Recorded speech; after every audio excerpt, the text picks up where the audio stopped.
నమస్తే, నేను మధు. మెగా వారసుడు రామ్ చరణ్, ఉపాసన దంపతులకు నిన్న కవల పిల్లలు జన్మించారన్న విషయం అందరికీ తెలిసిందే. ఈ విషయాన్ని మెగా ఫ్యాన్స్ ఎంతో సంబరాలను జరుపుకున్నారు. అయితే మరి ఉపాసనకు జన్మించిన ఆ కవల పిల్లల గురించి ఎంతో ఇప్పుడు చర్చ జరుగుతోంది. మరి ఉపాసన గారు అప్పుడేలా ప్రెగ్నెంట్ అయ్యారు, అసలు మాకు తెలియదే అని కూడా చాలా వార్తలు బయటకు వస్తున్నాయి. అసలు ఏం జరిగింది ఈరోజు మనం తెలుసుకుందాం. ప్రస్తుతం మనతో పాటు ఉన్నారు senior journalist doctor Durga Vadlamani గారు. వారిని అడిగి మరిన్ని విషయాలను తెలుసుకుందాం. నమస్కారం మేడం.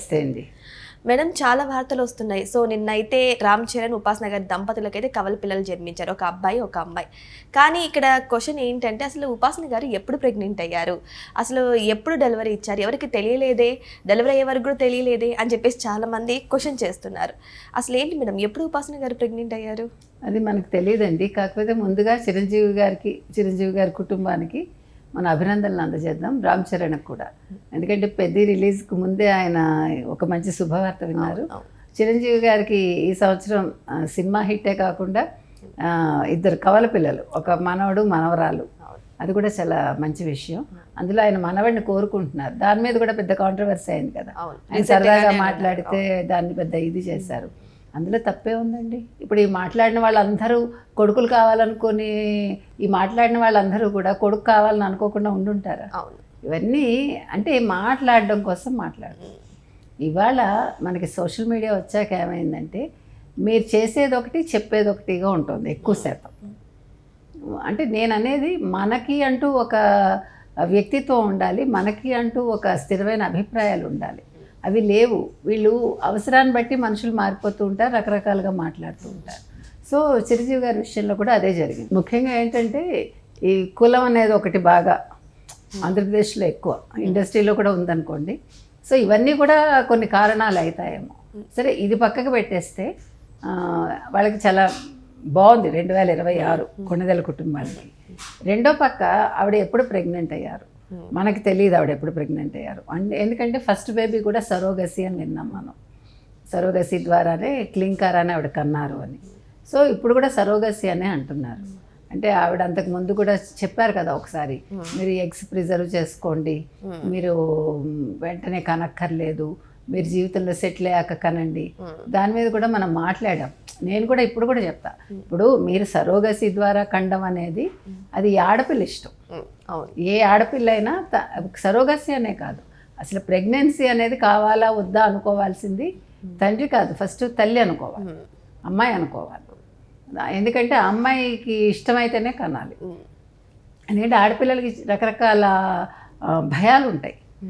కొంతమందికి పిల్లల్ని కండం భయం, కొంతమందికి నేను పెంచలేనేమో అని భయం, కొంతమందికి బాధ్యతలు అంటే భయం, కొంతమందికి కష్టాలు చూసి అబ్బా మళ్ళా పిల్లల్ని కనిపెంచాలా, ఈ కష్టాలని వీళ్ళకు కూడా ఇవ్వాలా.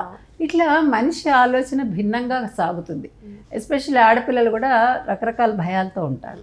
కాబట్టి ఇప్పుడు ఉపాసన ఒకవేళ సరోగసి ద్వారా కన్నా అది ఆవిడ ఇష్టం. కాకపోతే లేటుగా పిల్లల్ని కనమని ఆవిడ చెప్పినప్పుడు మనం కూడా అబ్జెక్ట్ చేసాం దాన్ని. మీకు గుర్తుంటే శ్రీధర్ వేంబు చిన్న వయసులోనే కనేయాలంటే దాని మీద కూడా చాలా కాంట్రవర్సీ వచ్చింది. కానీ నిజంగా ఎందుకు ఆ మాట చెప్తారంటే, కష్టపడాల్సింది ఆడవాళ్ళు. ఇప్పుడు మగవాడు చెప్పాడా ఆడవాళ్ళు చెప్పారా వేరే విషయం. ఇప్పుడు ఉపాసన గారు నిన్న డెలివరీ అయిందండి. మెడ్రాస్ నుంచి ది బెస్ట్ గైనకాలజిస్ట్ వచ్చారు కదా, మీరు చూశారు. 3 వచ్చారు, ఒకళ్ళు అనౌన్స్ చేశారు. ఆ సీనియర్ గైనకాలజిస్ట్ని చిరంజీవి గారు అభినందించారు. క్లింకారా టైంలో కూడా ఈవిడే ఉన్నారని చెప్పారు. అది మనకు సాధ్యమా? ఇంపాసిబుల్ కదా. ఇప్పుడు నేను ఒక బేబీని కనడానికి నేను ఎంత కష్టపడ్డానో నాకు తెలుసు. ముందు మనకి మనీ ప్రాబ్లం. ఇప్పుడు హాస్పిటల్కి వెళ్ళాక ఏం జరుగుతుందో తెలియదు, డెలివరీ అయ్యాక ఎంత డబ్బులు అవుతాయో తెలియదు. ఇప్పుడు ఆవిడకేముంది, ఆవిడ ఇప్పుడు హ్యాపీగా ఆవిడ ఫామ్ హౌస్ నుంచి అత్తగారింటికి వెళ్ళారు, అత్తగారింటి నుంచి అపోలోకి వెళ్ళింది ఆవిడ. అనౌన్స్మెంట్ వచ్చింది. ఒకవేళ వేరే వాళ్ళే కనుండొచ్చు, మనకు తెలియదు, అది అవసరం కూడా లేదు మనకి. వేరే వాళ్ళకన్నా ఆవిడకన్నా ఆ అటెన్షన్ ఎంత ఉంది, అది మీకు నాకు ఉండదుగా. ఆవిడకి మొత్తం స్టాఫ్ అంతా అక్కడే ఉంటారు, నర్సులందరూ అక్కడే ఉంటారు, ఆవిడకి బెస్ట్ డాక్టర్స్ అక్కడే ఉంటారు, ప్రతి సెకను ఇలాగ అపురూపంగా చూసుకుంటారు. కాబట్టి లేట్గా పిల్లల కంట వల్ల ఏమవుతుందంటే మనకి సమస్యలు వస్తాయి. మనకి చిన్న ఫ్యామిలీస్ మనవి, అంటే మన మిడిల్ క్లాసో అబౌవ్ మిడిల్ క్లాస్ డబ్బులు కావాలి. తర్వాత పిల్లల్ని చూసుకోండి, మన ఉద్యోగం చేయకుండా గడవదు అనుకుందాం. పిల్లల్ని ఎవరు చూసుకుంటారు? 40 ఏళ్ళు వచ్చాక మనకు ఓపిక ఉండదు. ఆలోచన సరళి కూడా మారిపోతుంది. ఇప్పుడు 20 ఏళ్ళకి 24 ఏళ్ళకి 25 ఏళ్ళకి ఉండే ఆలోచన మీకు 30 తర్వాత మారుతుంది. 40 వచ్చేసరికి ఇంకా మారుతుంది. ఎందుకంటే మీకు మెచ్యూరిటీ వచ్చేస్తుంది, మీకు లోకం తెలుస్తుంది. అమ్మో ఇప్పుడు నేను బేబీని కంటే ఎలాగా, నాకు 60 ఏళ్ళు వచ్చినా కూడా బేబీ సెటిల్ అవ్వదు, ఈ ఆలోచన ఉంటుందిగా. అందుకని నేను అనేది ఏంటంటే పిల్లల్ని ఎప్పుడు కనాలి అనేది పెళ్లి చేసుకున్న వాళ్ళు డిసైడ్ చేసుకోవాలి. ముఖ్యంగా అమ్మాయిలు డిసైడ్ చేసుకోవాలి, అబ్బాయిలు కాదు. ఎందుకంటే కనాల్సింది అమ్మాయి. ఒకటండి, అంటే నేను ఒక పాయింట్ మాత్రం మీరు అబ్జర్వ్ చేశారంటే, మనం అమ్మాయి అబ్బాయి సమానం అని మాట్లాడతాం, కానీ ఎప్పటికీ సమానం అవ్వరు.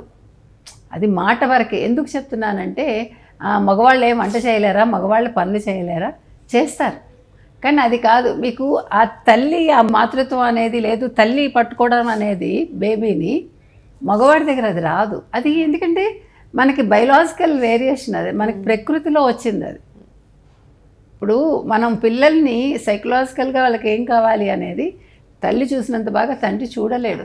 ఓకే, చాలా బెస్ట్ తండ్రి అవుతారు, ఇస్తారు, కానీ అల్టిమేట్గా మనం కొన్ని చెప్పుకోనేది తల్లికే. అందుకని నేను ఆ రకంగా నేను ఇద్దరు ఈక్వల్ కాదంటున్నా. ఓకే, డబ్బులు ఎక్కువ సంపాదించవచ్చు.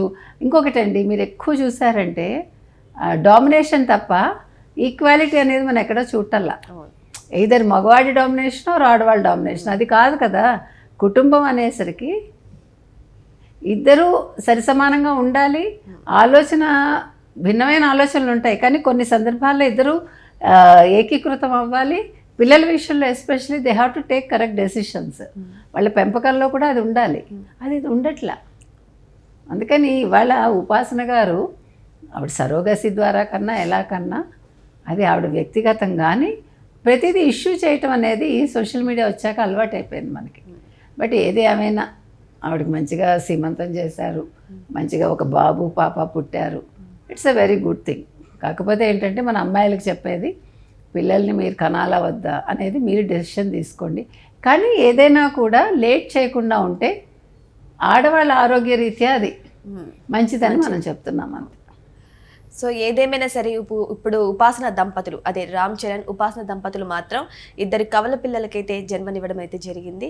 మరి ఇది గుడ్ న్యూస్ అయితే మెగా ఫ్యాన్స్ మాత్రం సంబరాలు చేసుకుంటున్నారు. మరి వెయిట్ చేసి చూద్దాం మరి ఉపాసన గారి డెలివరీ ఏ విధంగా జరిగింది, ఏంటి ఆవిడ ప్రెగ్నెన్సీ జర్నీ ఏంటి అనేది మరి కొన్ని రోజులను వార్తలు బయటికి రావచ్చు. Thank you so much. Thank you.